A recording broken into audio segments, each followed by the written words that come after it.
Russia is purchasing massive quantities of gold at this time, and they're not alone. You came here for the truth, so let me unveil that for you. I have a very quick video for you today to talk about gold, to talk about Russia, and more. Let's begin.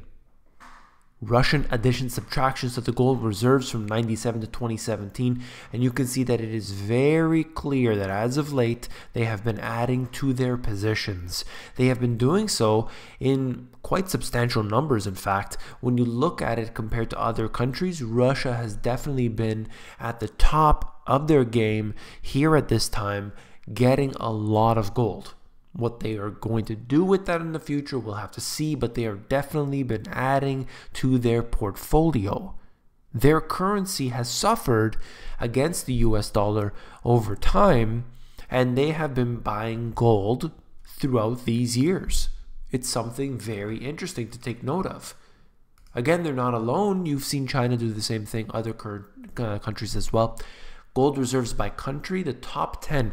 And the fake numbers of the United States show that they have 8,000 here, but I'm not exactly sure that that is accurate. You have Germany, you have the IMF, and others. But Russia and China, according to these numbers, which I've seen much, much higher numbers for both of them, regardless, we have seen them come up in recent years. They didn't take very long to start moving their way up the list further and further and further. One of the countries that really has been pushing for gold has been Russia. This is very clear. It's another chart form essentially. And we are seeing that happening again. This has been particularly evident since the financial crisis. But on the opposite end of the spectrum, Canada, gold reserves sell-off makes sense.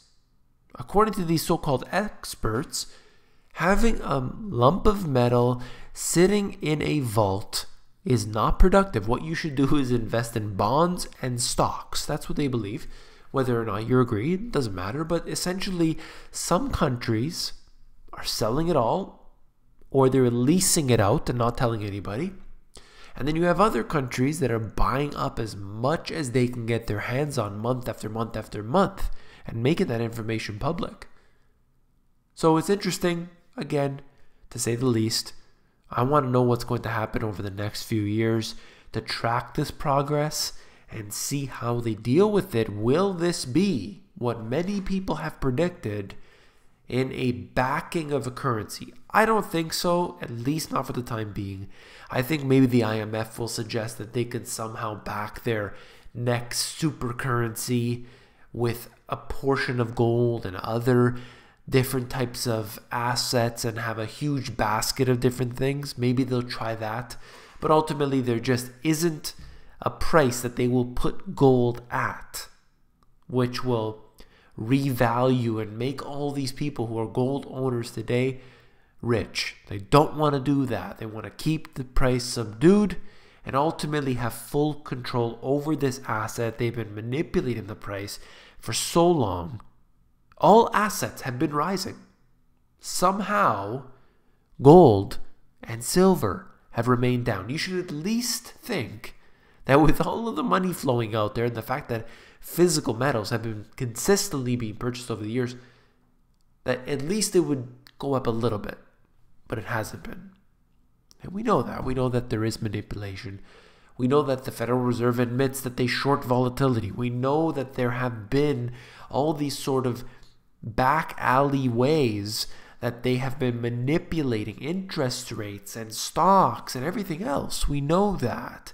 So it's just something to take note of. I'll end it there. If you found the video informative, please give me a thumbs up. Last but not least, if you found the video informative, I know you'll find my books, The Money GPS, and my new release, Global Economic Collapse, even more informative. There are links in the description below. Take care.